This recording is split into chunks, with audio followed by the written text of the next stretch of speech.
रोज का वचन। रोज के वचन में आपका स्वागत है। दिन 9।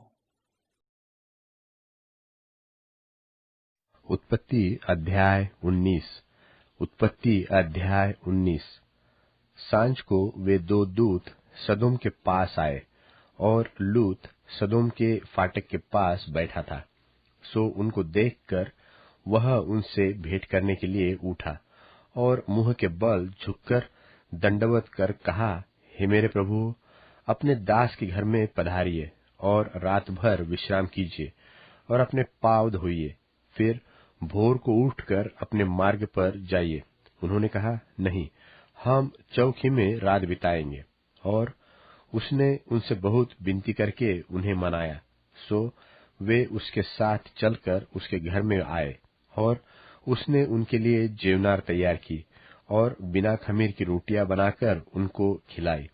उनके सो जाने से पहले उस सदोम नगर के पुरुषों ने, जवानों से लेकर बूढ़ों तक, वरन चारों ओर के सब लोगों ने आकर उस घर को घेर लिया और लूत को पुकार कर कहने लगे कि जो पुरुष आज रात को तेरे पास आए हैं वे कहाँ हैं? उनको हमारे पास बाहर ले आ कि हम उनसे भोग करें। तब लूत उनके पास द्वार के बाहर गया और किवाड़ को अपने पीछे बंद करके कहा, हे मेरे भाइयों, ऐसी बुराई न करो। सुनो, मेरी दो बेटियां हैं जिन्होंने अब तक पुरुष का मुंह नहीं देखा। अच्छा हो तो मैं उन्हें तुम्हारे पास बाहर ले आओ और तुमको जैसा अच्छा लगे वैसा व्यवहार उनसे करो, पर इन पुरुषों से कुछ न करो, क्योंकि ये मेरी छत के तले आए हैं। उन्होंने कहा, हट जा। फिर वे कहने लगे, तू एक परदेशी होकर यहाँ रहने के लिए आया, पर अब न्यायी भी बन बैठा है। सो अब हम उनसे भी अधिक तेरे साथ बुराई करेंगे। और वे उस पुरुष लूत को बहुत दबाने लगे और किवाड़ तोड़ने के लिए निकट आए। तब उन पाहुनों ने हाथ बढ़ाकर लूत को अपने पास घर में खींच लिया और किवाड़ को बंद कर दिया।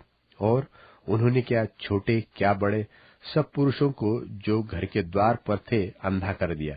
सो वे द्वार को टटोलते टटोलते थक गए। फिर उन पहुनों ने लूत से पूछा, यहाँ तेरे और कौन कौन है? दामाद, बेटे, बेटियां, व नगर में तेरा जो कोई हो उन सबों को लेकर इस स्थान से निकल जा, क्योंकि हम यह स्थान नाश करने पर है, इसलिए कि इसकी चिल्लाहट यहोवा के सन्मुख बढ़ गई है और यहोवा ने हमें इसका सत्यानाश करने के लिए भेजा है।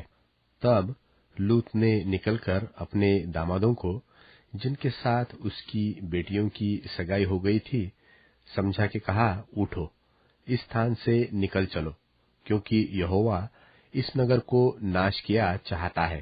पर वह अपने दामादों की दृष्टि में ठट्ठा करनेहारा सा जान पड़ा। जब वह फटने लगी, तब दूतों ने लूत से फुर्ती कराई और कहा कि उठ, अपनी पत्नी और दोनों बेटियों को जो यहाँ है ले जा, नहीं तो तू भी इस नगर के अधर्म से भस्म हो जाएगा। पर वह विलंब करता रहा। इससे उन पुरुषों ने उसका और उसकी पत्नी और दोनों बेटियों का हाथ पकड़ लिया, क्योंकि यहोवा की दया उस पर थी, और उसको निकालकर नगर के बाहर कर दिया। और ऐसा हुआ कि जब उन्होंने उनको बाहर निकाला, तब उसने कहा, अपना प्राण लेकर भाग जा, पीछे की ओर न ताकना और तराई भर में न ठहरना, उस पहाड़ पर भाग जाना, नहीं तो तू भी भस्म हो जाएगा। लूत ने उनसे कहा, हे प्रभु, ऐसा न कर। देख, तेरे दास पर तेरी अनुग्रह की दृष्टि हुई है और तूने इसमें बड़ी कृपा दिखाई कि मेरे प्राण को बचाया है, पर मैं पहाड़ पर भाग नहीं सकता। कहीं ऐसा न हो कि कोई आपत्ति विपत्ति मुझ पर आ पड़े और मैं मर जाऊं। देख, वह नगर ऐसा निकट है कि मैं वहां भाग सकता हूँ, और वह छोटा भी है। मुझे वही भाग जाने दे। क्या वह छोटा नहीं है? और मेरा प्राण बच जाएगा। उसने उससे कहा, देख, मैंने इस विषय में भी तेरी विनती अंगीकार की है, कि जिस नगर की चर्चा तूने की है उसको मैं नाश न करूंगा। फुर्ती से वहां भाग जा, क्योंकि जब तक तू वहां न पहुंचे तब तक मैं कुछ न कर सकूंगा। इसी कारण उस नगर का नाम सोअर पड़ा। लूत के सोअर के निकट पहुंचते ही सूर्य पृथ्वी पर उदय हुआ। तब यहोवा ने अपनी ओर से सदोम और अमोरा पर आकाश से गंधक और आग बरसाई, और उन नगरों को और उस संपूर्ण तराई को और नगरों के सब निवासियों को भूमि की सारी उपज समेत नाश कर दिया। लूत की पत्नी ने, जो उसके पीछे थी, दृष्टि फेर के पीछे की ओर देखा, और वह नमक का खंबा बन गई। भोर को इब्राहिम उठकर उस स्थान को गया जहां वह यहोवा के सन्मुख खड़ा था, और सदोम और अमोरा और उस तराई के सारे देश की ओर आंख उठाकर क्या देखा कि उस देश में से धधकती हुई भट्टी का सा धुआं उठ रहा है। और ऐसा हुआ कि जब परमेश्वर ने उस तराई के नगरों को, जिनमें लूत रहता था, उलट पुलट कर नाश किया, तब उसने इब्राहिम को याद करके लूत को उस घटना से बचा लिया। और लूत ने सोर को छोड़ दिया और पहाड़ पर अपनी दोनों बेटियों समेत रहने लगा, क्योंकि वह सोर में रहने से डरता था। इसलिए वह और उसकी दोनों बेटियां वहां एक गुफा में रहने लगे। तब बड़ी बेटी ने छोटी से कहा, हमारा पिता बूढ़ा है और पृथ्वी भर में कोई ऐसा मनुष्य नहीं जो संसार की रीति के अनुसार हमारे पास आए। सो आ, हम अपने पिता को दाखमधु पिलाकर उसके साथ सोए, जिससे कि हम अपने पिता के वंश को बचाए रखें। सो उन्होंने उसी दिन रात के समय अपने पिता को दाखमधु पिलाया। तब बड़ी बेटी जाकर अपने पिता के पास लेट गई, पर उसने न जाना कि वह कब लेटी और कब उठ गई। और ऐसा हुआ कि दूसरे दिन बड़ी ने छोटी से कहा, देख, कल रात को मैं अपने पिता के साथ सोई, सो आज भी रात को हम उसको दाखमधु पिलाए। तब तू जाकर उसके साथ सोना कि हम अपने पिता के द्वारा वंश उत्पन्न करें। सो उन्होंने उस दिन भी रात के समय अपने पिता को दाखमधु पिलाया, और छोटी बेटी जाकर उसके पास लेट गई, पर उसको उसके भी सोने और उठने के समय का ज्ञान न था। इस प्रकार से लूत की दोनों बेटियां अपने पिता से गर्भवती हुई, और बड़ी ने एक पुत्र को जन्म दिया। उसका नाम मोवाब था। वह मोवाब नाम जाति का, जो आज तक है, मूल पिता हुआ। और छोटी पुत्र भी एक पुत्र को जन्म दिया, और उसका नाम बेनम्मी रखा। वह अम्मोन वंशियों का, जो आज तक है, मूल पिता हुआ।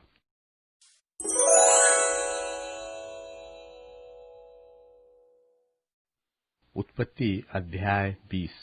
उत्पत्ति अध्याय 20।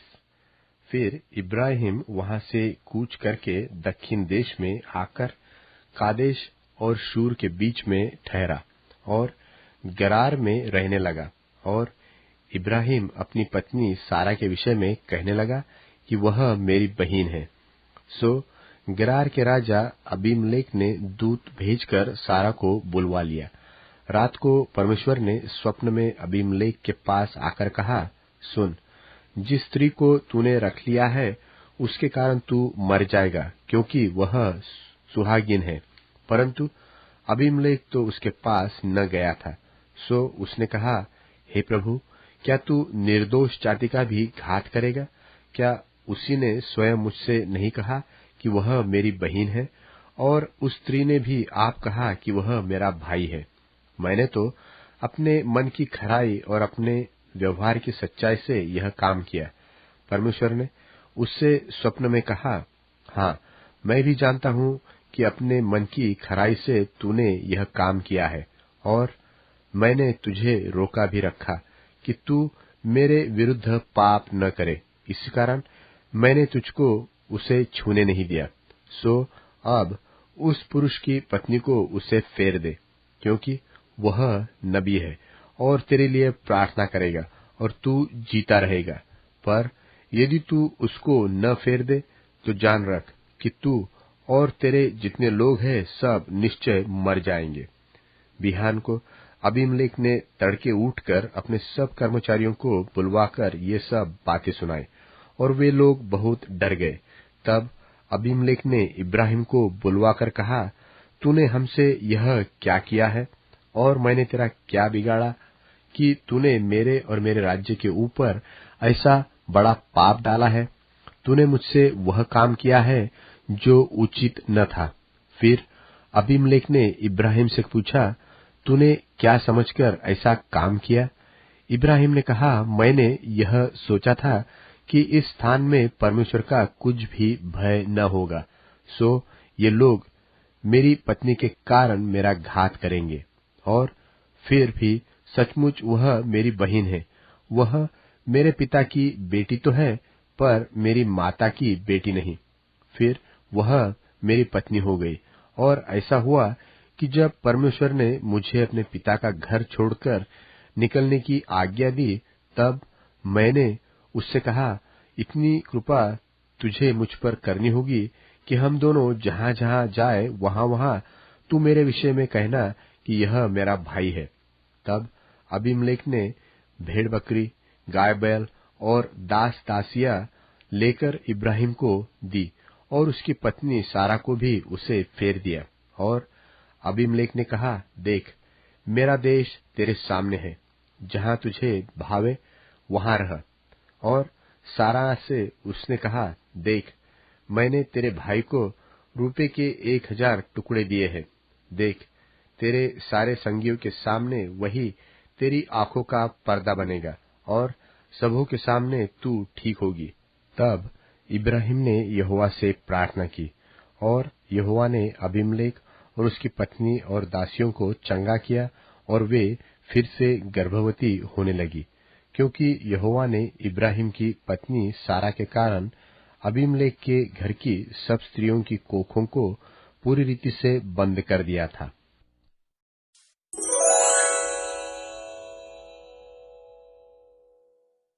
इसलिए जो कोई मेरी ये बातें सुनकर वैसा ही करता है जैसा मैंने सिखाया है, वो उस बुद्धिमान इंसान की तरह ठहरेगा जिसने अपना घर चट्टान पर बनाया। पानी बरसा, बाढ़ आई, हवाओं के थपेड़े पड़े, उसके बावजूद वो घर नहीं गिरा, क्योंकि वो चट्टान पर बनाया गया था। हर एक जन जो मेरी बातों को सुनकर उसके अनुसार चलता नहीं, एक ऐसे बेवकूफ इंसान की तरह है जिसने अपना घर बालू पर बनाया। पानी बरसा, बाढ़ आई, और तेज हवाओं के थपेड़े उस घर पर पड़े, और वो घर धराशायी हो गया। जब यीशु ये सब बातें कह चुके तो लोग सुनकर बहुत आश्चर्य से भर गए, क्योंकि वह उन लोगों को बड़े अधिकार से सिखाया करते थे, ना कि उनके शिक्षकों की तरह।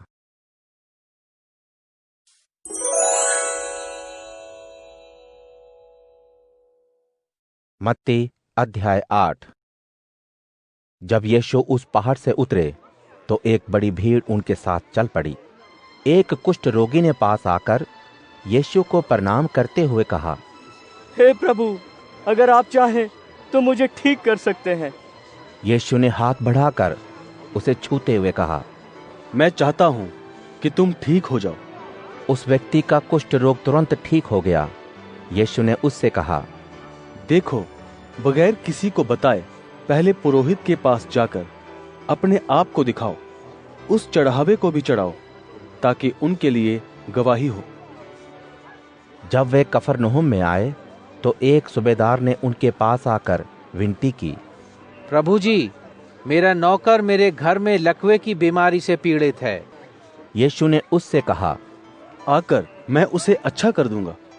सूबेदार ने जवाब दिया, हे प्रभु, मैं इस लायक नहीं कि आप मेरी छत के नीचे आएं। आप सिर्फ मुंह से कह दीजिए तो मेरा नौकर ठीक हो जाएगा। मैं भी तो अधिकारी के अधीन हूँ और सिपाही मेरे अधीन हैं। जब मैं किसी से कहता हूँ उधर जाओ तो वो जाता है, जब किसी से कहता हूँ इधर आओ तो वो आता है, जब अपने नौकर से कहता हूँ ये करो तो वो वैसा करता है। यह सुनकर यीशु ने अचंभा करते हुए अपने साथ चलने वाले लोगों से कहा, मैं तुमसे सच सच कहता हूं कि मैंने इस्राएलियों में भी ऐसा बड़ा विश्वास नहीं देखा। और मैं तुमसे कहता हूं, पूर्व और पश्चिम से बहुत से लोग आकर अब्राहम, इसहाक और याकूब के साथ स्वर्ग के राज्य में बैठेंगे, लेकिन राज्य की संतान बाहर अंधेरे में डाल दी जाएगी, जहां रोना और दांतों का पीसना होगा। तब यीशु ने सूबेदार से कहा, जाओ, जैसा तुम्हारा भरोसा है वैसा ही तुम्हारे लिए हो। और उसका नौकर उसी वक्त ठीक हो गया। यीशु ने पतरस के घर में आकर उसकी सास को बुखार में पड़े देखा। यीशु ने उसका हाथ छुआ और उसका बुखार उतर गया और वह उठकर उसकी सेवा करने लगी। जब शाम हुई तब वह उसके पास बहुत से ऐसे लोगों को ले आए जिनमें भूत प्रेत थे। यीशु ने उन भूत प्रेतों को मात्र अपने शब्द से निकाल दिया और सब बीमारों को ठीक किया, ताकि जो बात यशाया भविष्यवक्ता के द्वारा कहलवाई गई थी वह पूरी हो कि यीशु ने खुद ही अपने ऊपर हमारी कमजोरियों को ले लिया और हमारी बीमारियों को उठा लिया। यीशु ने अपने चारों तरफ एक बड़ी भीड़ को देखकर उन्हें यह हुक्म दिया कि वे झील के उस पार चले जाएं। तभी एक धार्मिक गुरु ने आकर यीशु से कहा, गुरुजी, आप जहां कहीं जाएंगे मैं भी आपके साथ रहूंगा। यीशु ने उससे कहा, लोमड़ियां तो बिलों में रहती हैं, चिड़िया घोंसले में, लेकिन परमेश्वर के बेटे के पास सिर रखने तक की जगह नहीं है। यीशु के किसी शिष्य ने उनसे कहा, प्रभु, मेरे पिताजी का देहांत होने के बाद मैं आपके साथ हो लूंगा। यीशु ने उनसे कहा, मेरे साथ आ जाओ, और जो लोग आत्मिक रीति से मरे हुए हैं उन्हीं के लिए ये काम छोड़ दो।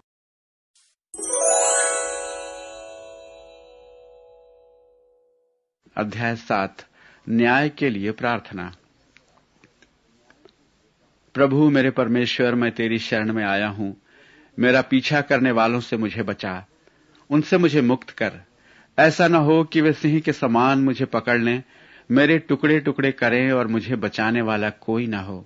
प्रभु मेरे परमेश्वर, यदि मैंने यह किया, यदि मेरे हाथों से अधर्म हुआ, यदि मैंने अपने मित्र के बदले में बुराई की अथवा अपने शत्रु को अकारण लूटा, तो शत्रु मेरा पीछा करे, मुझे पकड़े, मेरे प्राण को पैरों तले भूमि पर रौंदे और मेरे गौरव को मिट्टी में मिला दे। हे प्रभु, रोष से उठ, मेरे शत्रुओं के क्रोधोन्माद के विरुद्ध खड़ा हो। हे मेरे परमेश्वर, जाग, तूने न्याय का आदेश दिया है। तेरे चारों ओर विश्व की सब जातियां एकत्र हों और उनके मध्य तू उच्चासन पर विराजे। तू प्रभु सब जातियों पर न्याय करता है। मेरी धार्मिकता के अनुसार प्रभु मेरा न्याय कर, क्योंकि मैं निर्दोष हूं। भला हो कि दुष्ट की दुष्टता नष्ट हो और तू धार्मिक मनुष्य को प्रतिष्ठित करे। मन और हृदय को परखने वाला परमेश्वर धर्ममय है।